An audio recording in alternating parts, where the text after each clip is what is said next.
We are Southeastern 16 as we're back talking some SEC football, some South Carolina football from GameScockCentral.com. Chris Clark joins us. And Chris, how are you? How are things up in South Carolina? Everything's good, man. Always good to be on with you guys. Appreciate you having me. Well, I know a lot of excitement around South Carolina football, especially the way last season went, the way it, you got later on in the season, and it was all right. Here's South Carolina. Is there a chance of the playoffs? All that. We saw LaNorris Sellers really take off as the season progressed. Just what was kind of the vibe as spring practice started and through spring practice, and then last Friday night at the spring game? Yeah, I mean that there's a lot to unpack there. I think kind of the vibes going in. I think you always take what is it like internally with the team, and then what is it like kind of on the outside, right? And it's kind of interesting. 2023 South Carolina goes 5-7. It's a subpar year. And on top of that, they lose the two guys that were their best players in Spencer Rattler and Xavier Legette. So what did that mean going in? Well, that meant that the outside perception was, they'll probably stink next year too, right? They lost their two best players. They were 5-7.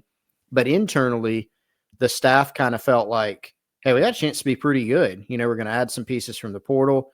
We're doing a really good job retaining guys. That was their vibe. And, of course, that ended up playing out last season, as you just laid out. They were a pretty good football team that was a tough out from week to week for the most part.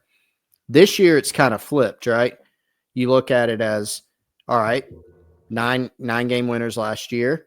And then you've got now your two best players back in LaNorris Sellers and Dylan Stewart. Well, they ought to be really, really good, right? But you got to kind of look a little bit deeper, and they lost a lot of talent, a lot of experience off last year's team, a lot of leadership, Chase. And this program could very well break the South Carolina record for most number of NFL draft selections when that gets started later this week. 7's the record. They've done it a couple of times. It could be that number or higher, and that kind of just validates that point of they're losing a lot of talent. So certainly you feel great about having LaNorris Sellers come back, but there are a lot of spots that this team is still figuring out. Help opposite Stewart, defensive tackle, linebacker. They lose basically, their top three guys there. They lose Rocket Sanders. They need to get better at receiver. There are a lot of questions to continue to answer, I would say.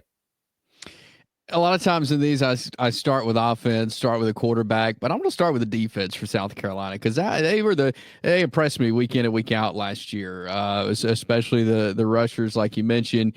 Who are some guys maybe that stood out in the spring that are going to be filling some of these holes defensively that South Carolina fans could be watching? Yeah, I mean, I think you start in let's go from kind of back to front. I mean, in the secondary, you lose Nick Emanwari, who's probably going to be a first-round pick, who just was kind of a unicorn, like could do some freaky things for you, tore up the combine. But other than that, you have and O.D. Fortune, who is really good at corner, but you have a lot of other guys back. So you've got a safety spot to figure out. They brought in some transfer help at corner. Losing Emanwari is difficult, right? You got to play what Clayton White, their defensive coordinator's termed as like regular football a little bit more now because you don't have someone like Emanwari back there. But you probably feel best about that spot. At linebacker, again, that you lose, your top three guys, but you have some guys. Fred J.R. Johnson was a freshman last year, 6'4", 240, very well put together. He was a spring standout. Jaron Willis, who's kind of been waiting his turn. He's another to watch. Two transfers, Justin Okoronkwo from Bama, Sean Murphy from FSU, who at one point was at Bama. Two linebackers that Nick Saban once recruited, right? And so heard some good things about them along the way. You look at the defensive line up front, that's where they lost a lot, right? So Monkel Goodwine, who played some last year, Gabe Brownlow-Dendy, who's a Texas A&M transfer. He showed some things up front. A few of the edges, turned some heads at times during the spring. You lose Kyle Kennard, who was a Nagurski winner. So there are several guys that had pretty good springs.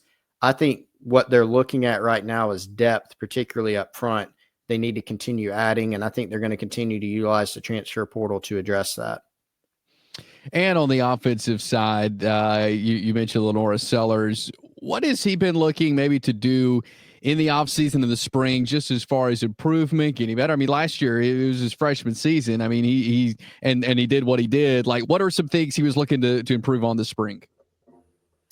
I think just taking the next step as a passer. There is a misconception, really among it's mainly like Clemson fans, who watch that game. LaNorris Sellers ran for 166 yards on Clemson last year, and didn't have his best passing game, but still did some really good things. And there's kind of this social media talk of, wow, LaNorris Sellers is a running back, which is, if you watched him play at all, very silly. Yes, he's an elite runner. He's also a pretty good passer. But you saw the growth from game one against Old Dominion, where South Carolina did not play well offensively at all, Sellers included. The growth up to the end of the year, he looked like a first-year player, finding his footing at the hardest position, the most important position on the field. And you saw the growth, and he made some big-time plays through the air and with his legs. But that is with Mike Shula, who was basically his quarterback's coach last year, has now taken the reins as offensive coordinator. That seems to be the next step of, hey, sometimes when you took off last year, you made a great play, but you might have missed somebody that was open. Maybe we don't have to beat two guys in the backfield and wriggle out of a sack, and then make something special happen. I think it's just about the game continuing to slow down, standing in the pocket a little bit more. They don't want to take away his willingness or ability to run at all, because that's a key part of his game. But I like how Mike Shula termed it. When he runs the ball, we want to do it on our own terms. And so I think, just to kind of simplify it and drive it home again, take the next step as a passer and just get, better there incrementally every week. What does the receiver room look like for the Gamecocks? Well, a question mark coming in, but some excitement, I would say. That was an area where you look at last season, they certainly need to get better from what they were. Now, they get some guys back. Nick Carber has been someone everybody in college football talks about. Needed some time to develop. Well, he's not running track this year, and so he was able to fully focus on football this spring. I think that helped him. They get Jared Brown back. They get Mazio Bennett back after a solid freshman campaign. They got Vandrevius Jacobs, who had a good spring game, back. But they also, Chase, signed a 6-man receiver class. 5 of those guys were on campus and went through spring ball. And they all, turned some heads in one way or another. It's a group that can, got varying skill sets, but they're all quick. They can all run. They all are athletic. Brian Rowe, a 4-star receiver from North Carolina, really turned some heads during the spring and in the spring game. So, they're still kind of working out. I mean, I think it's an open question. Who's the top 6? Even who's the starters? There are some veterans that might have the edge right now because of their experience. Overall, I think it's a more talented room, a deeper room, but still a question because you've got to go do it in the games and you got to go perform in the games.